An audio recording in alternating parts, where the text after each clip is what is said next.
एक बहुत वायरल मुद्दा है लप्पू सा सचिन। लप्पू सा सचिन एक महिला है जो बार बार लप्पू सा सचिन, लप्पू सा सचिन। देखिए, किसी भी व्यक्ति को इस तरह से नहीं कह सकते। ये एक देखिए ह्यूमन राइट्स का वायलेशन है। कोई दुबला है, कमज़ोर है, तो उसे लप्पू सा सचिन कह के उसको अपमानित नहीं कर सकते। ये गलत है।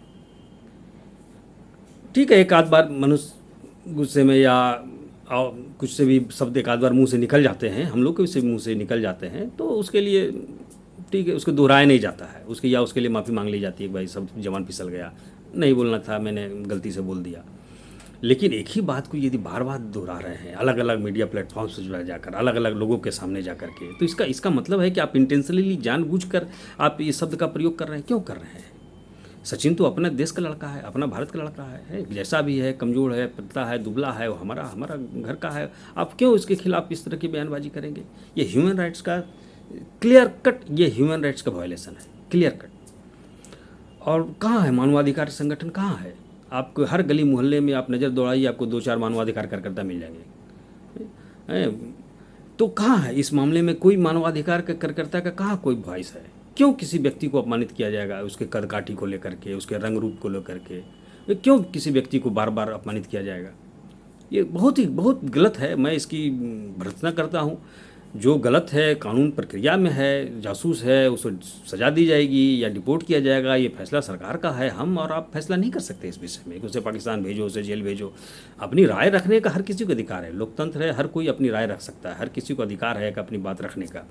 लेकिन इसका ये मतलब नहीं है कि आप किसी को अपमानित करेंगे, किसी को बॉडी शेमिंग करेंगे। कोई दुबला है, पतला है तो उसे लप्पू कहेंगे, कोई नहीं बोल पाता है तो उसके लिए उसे अपमानित करेंगे। ये अधिकार किसी को नहीं है, न मुझे है, न किसी को भी नहीं है ये अधिकार। ये गलत है, इसको तुरंत रोका जाना चाहिए।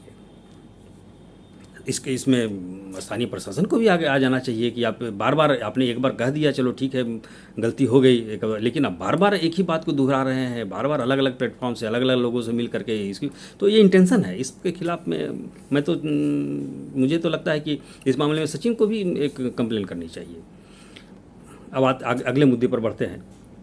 अगला मुद्दा है देखिए सीमा की नागरिकता का मुद्दा। नागरिकता देखिए एक लंबी प्रोसेस है, आसानी नहीं है। ये 1-2 दिन की बात नहीं है कि आवेदन किया हो गया, एक लॉन्ग टर्म प्रोसेस है। अभी जो मुझे लगता है कि उसे हो सकता है कि लॉन्ग टर्म वीज़ा जो दे दिया जाए, अभी फ़िलहाल वीज़ा की ही उम्मीद है। वीज़ा मिल जाने के बाद से एक 5 साल 10 साल एक प्रक्रिया है, उस प्रक्रिया के बाद ही नागरिकता मिल सकती है। हो सकता है कि वीज़ा मिल जाए, और मुझे लगता है कि बहुत जल्दी इस दिशा में प्रयास हो रहा है, क्योंकि उनके एक वकील है कोई AP सिंह जी, तो वो इस दिशा में प्रयास कर रहे हैं। और मुझे लगता है कि चूँकि सुप्रीम कोर्ट के वकील हैं, तो और वो खुद से स्वतः वो इसमें मामले में कूदे हैं, उन्हें किसी ने बुलाया नहीं, वो खुद ही मामले में कूदे हैं। तो हो सकता है कि उन्हें लगा होगा कि इस मामले में दम है, हस्तक्षेप किया जा सकता है। और देखिए अब सीमा का एक्सप्लॉयटेशन जो हो की भी संभावनाएं बढ़ गई है, शोषण जिसको कहते हैं, उसकी संभावनाएं बहुत बढ़ गई है। चूँकि उसकी नागरिकता अभी नहीं है और परिवार भी गरीब है, तो बहुत ज़्यादा समझ भी नहीं है, बहुत ज़्यादा पढ़ा लिखा भी नहीं है, बहुत ज़्यादा जानता भी नहीं है, तो जो भी मिला सहारा उसी पर चढ़ गए। AP सिंह जी मिले एक सहारे, उन्हीं पर लद गए, कोई और सहारा मिल गया उन्हीं पर लद गए। तो यहाँ से एक्सप्लॉयटेशन, शोषण की संभावनाएं आ जाती है। और हो सकता है कि आने वाले दिनों में ऐसा संभावना हो जाए कि इनका शोषण, कोई फिल्म लेकर के आ जा रहा है वो भी शोषण कर ले सकता है फिल्म के बहाने, कोई नागरिकता दिलाने के बहाने भी शोषण कर ले सकता है। तो एक अब उसका एक एक्सप्लॉयटेशन की भी संभावना बढ़ गई है। और यदि ये वीडियो सचिन सीमा तक पहुँचे तो मैं कहूँगा कि आपको सावधान रहना चाहिए। आपके शोषण की संभावनाएं बहुत ज़्यादा बढ़ गई है, पहले से बहुत ज़्यादा बढ़ गई है। तो और लोग मदद भी कर रहे हैं, उसका समर्थक तो आप जानते ही हैं, पूरे भारत में बहुत बड़ी संख्या में उसके फॉलोअर्स हैं, समर्थक हैं, आर्थिक मदद भी कर रहे हैं, उसने QR कोड भी जारी किया है। तो समर्थन भी मिल रहा है एक तरफ से, और दूसरी तरफ से मैं कह रहा हूँ एक्सप्लॉयटेशन भी होने की संभावना है। तो वहाँ से भी सावधान रहने की ज़रूरत है।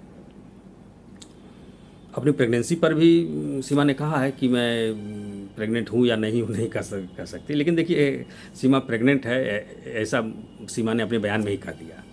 अगर आपने उसके बयान को गौर से नहीं सुना होगा तो एक बार फिर से सुन लीजिए जा कर के, कि उसने कहा है कि मैं नहीं कहूँगा, मैं नहीं कहूँगी कि मैं प्रेग्नेंट हूँ या नहीं हूँ, इससे नज़र लग जाती है। तो भाई नज़र तो तभी लगती है ना जब प्रेग्नेंट हो, यदि प्रेग्नेंट नहीं हो तो नज़र तो नहीं लगेगी नहीं। तो प्रेगनेंसी की संभावना है, हालांकि जब उसकी इच्छा नहीं है तो इस पर विशेष ज़्यादा चर्चा करने की हमें ज़रूरत भी नहीं है। हम अपना विश्लेषण कई मुद्दों पर हमने आज चर्चा किया, और हमारा चर्चा कैसा लगा आप हमें ज़रूर बताएं, अपना फीडबैक दें, अपना कमेंट दें, लाइक और शेयर करें, फॉरवर्ड करें, ज़्यादा से ज़्यादा इसे आगे बढ़ाएं ताकि ज़्यादा से ज़्यादा लोग इस बारे में जान सकें। धन्यवाद।